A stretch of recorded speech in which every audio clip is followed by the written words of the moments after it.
The blizzard howled across the desolate tundra, burying everything in white. Each gust clawed at the lonely cabin that stood like a stubborn relic of human stubbornness. Inside, a single lantern flickered against the darkness, its glow reflecting in the tired eyes of Ethan Hale. He'd been alone for months, ever since the research outpost evacuated after the solar storms disrupted communications. He'd chosen to stay behind, stubbornly hoping to maintain the equipment to keep the generator alive. But mostly he stayed because he had nowhere else to go. The radio was dead. The power grid groaned. And the cold was a living thing. It crept through the wood, seeped into his bones, whispered in his ear as if daring him to sleep. Ethan sat near the fire, wrapped in blankets, listening to the storm batter his door. Then, through the screaming wind, he heard something. Thud. Then another. It wasn't the wind. It was knocking. Cautiously, he reached for his old flare gun, loaded it, and trudged toward the door. When he opened it, the wind almost tore it from his hands. Snow whirled in violently, blinding him. And then, through the blizzard, he saw her. A figure collapsed in the snow, shimmering faintly under the lantern light. Her skin seemed to glow, pale silver, almost translucent. Her hair, tangled and white as the snow itself, shimmered with faint blue strands that pulsed like veins of light. Ethan dropped to his knees and pulled her inside. She was light, too light, as if hollow bones supported her frame. When he shut the door, the storm roared outside like a beast denied entry. He laid her by the fire, rubbing her arms, trying to warm her. She was freezing cold, colder than anyone could survive. Then her eyes fluttered open. They were violet. Where am I?" she whispered, her voice thin, melodic, carrying an odd echo. "You're safe," Ethan said, breathless. "You were outside in the storm. You're lucky I heard you." Her gaze darted around the cabin, primitive, wooden, cluttered with human things. "This is your dwelling." He nodded. "Name's Ethan." "You." She hesitated, as though the question required translation. "Lira," she said finally. "I did not intend to crash here. My vessel malfunctioned." He frowned. "Crash? You mean like a plane?" Her lips curved faintly. "Not exactly." Then he noticed it. Her faintly glowing skin, the delicate gill-like slits along her neck, the faint hum that seemed to vibrate from her body. "You're not," he swallowed hard. "You're not human, are you?" She looked at him with a kind of sadness. "No." He sat back stunned. All the isolation, all the silent night staring at the stars, suddenly felt small. He wasn't the only one stranded out here. Her shivering worsened. Despite her luminous body, she was freezing. Ethan threw more logs into the fire. "You need heat. Lots of it." Lira shook her head weakly. "The air here steals energy from me. I cannot maintain body warmth alone." "What do you need?" he asked. Her eyes met his, pleading, desperate.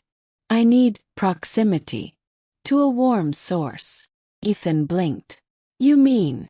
"Yes." Her voice was barely audible now. "Share your heat with me. Share your bed. Or I will not last the night." For a long, awkward heartbeat, only the storm spoke. Then Ethan stood, went to the cot in the corner, and motioned her over. "All right.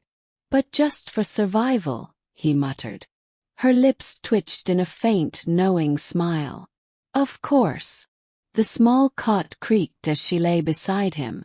Even through his thick sweater, he could feel her body's strange energy, a low hum that tingled against his skin. She pressed close, her head resting on his chest, her skin icy at first, then slowly warming. For a while neither spoke. The storm outside raged.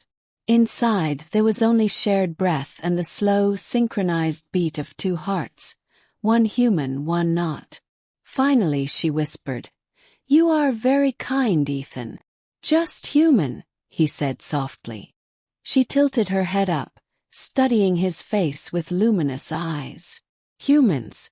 I've studied your broadcast. You fight. You burn your world. Yet you make warmth for strangers. Guess we're complicated," he murmured.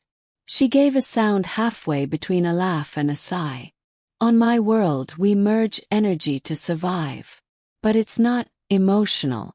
This feels different." He swallowed, aware of how close she was, of the way her glow now filled the dark cabin with faint violet light. "Different, good," she smiled. "Yes, different, beautiful." Hours passed. The storm began to fade. Lyra's breathing evened out, her glow softening to a gentle pulse. Ethan, lulled by warmth and exhaustion, drifted into sleep beside her. When dawn came, sunlight spilled through the frosted window.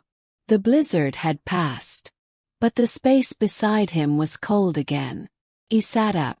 The cot was empty. "Lira." No answer.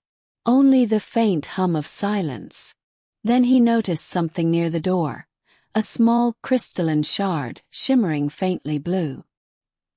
He picked it up, and as he did, a gentle voice echoed in his mind. "Thank you, Ethan. You gave more than warmth. You reminded me what it means to be alive." He stared out the window. The snow was untouched, pristine.